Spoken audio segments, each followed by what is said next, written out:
Alright, hey what up y'all, it's your boy Lil D coming at you from the den, and I thought today would be fun to just do a little bit of a Q&A.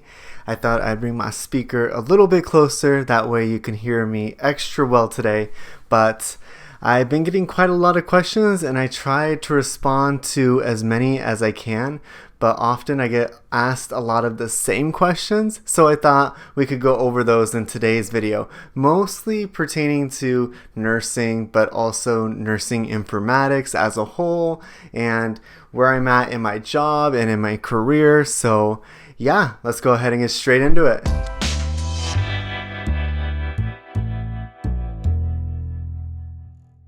The first question is, Nurse David, did you get a job in the field yet? And this comes from my video, How Much Does Nursing Informatics Pay?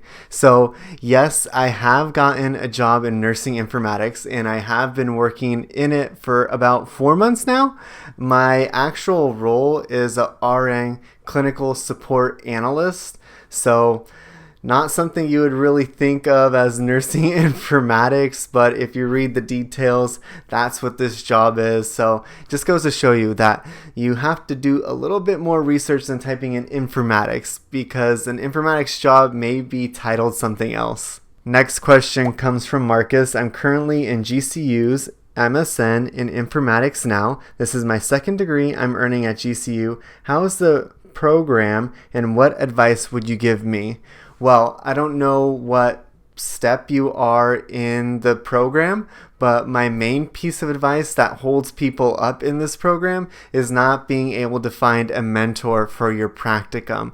Now, your practicum is your last class of the nursing informatics program if you're going for your master's, and for that, you need to have a mentor, where I had to complete 200 hours with them. Now, I did mine in person, but I know other programs have allowed people to do their 200 clinical hours remotely. But in my experience and doing my own research, and I've been pretty invested in this field for a while now, is people really get stuck at the end because they're not able to find a mentor, so they're not able to pursue that last class and finish their degree. So the main thing I'd be focusing on, whether you're in your first class or in the middle of the program or even getting towards the end, is start thinking about who can be your mentor.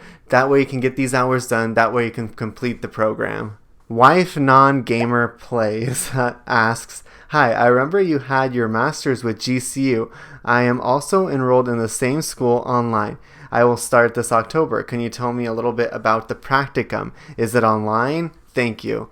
So at GCU, I don't believe that it is online, but it might have changed because I finished my schooling about a year ago. What I can tell you about it is that you do not have an assignment every single week, which is nice. It's really every other week, and as long as you stay on top of your assignments, you won't have any trouble finishing your large assignment at the very end, because you really just take all those that you had done throughout that single class, which is called the practicum, take them all and kind of combine them into this giant paper. And I don't even remember how long my paper was, but it was very long. One more tip I would say is use lots of resources in those early papers. That way when you get to the end, you have more than enough resources cited. Now, I do a lot of shoe reviews on this video, and let me show you something. So I don't know if you can see it, but over here, this whole bottom portion of my closet is filled with nursing shoes that we have done reviews on. But this question is from Nozaj? Sorry if I'm saying that wrong. But have you tried UFAs yet? Now, I haven't. This isn't even a brand that I've heard of in the past, but it is something to look into. And if there is a nursing product you want me to do a review on, go ahead and put that in the comments down below, because I review everything from nursing gadgets to scrubs to a lot of shoes. But yeah, all these down here are nursing shoes.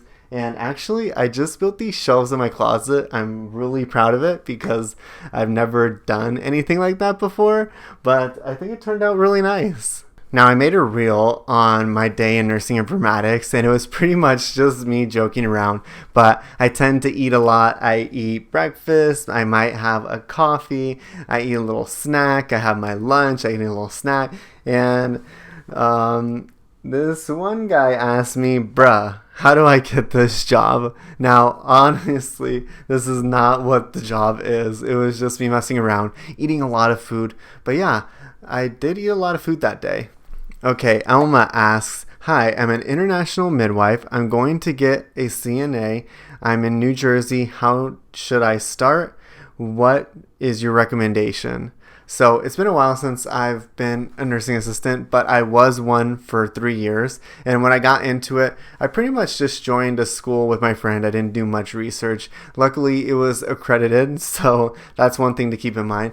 But Elma, you seem to be a midwife already, so I'm sure you have a really good grasp that this is what you want to do, because that would be my next piece of advice, is just kind of making sure that this is what you want to do. Luckily, going for your CNA is not as intense as going for your nursing license, just because for your nursing, you're investing years and years, and for your CNA, you're only investing, my program was 5 weeks, I believe, 4 or 5 weeks, so you're not investing that much time. But I would recommend maybe starting at a place that isn't your dream position as a CNA. That way you can get some experience there, and then when you go to your next CNA position, which is one that you find more desirable, then your pay will be much more competitive. You're not really a new grad CNA anymore, so you can ask for a bit more because you have that experience.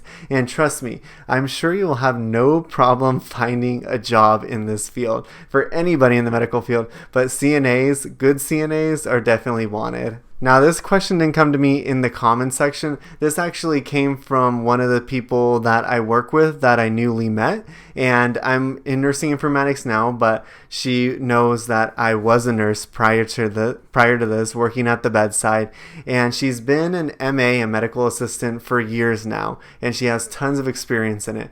But she was a little hesitant in becoming a nurse just because she's worried on what nursing is like in 2022.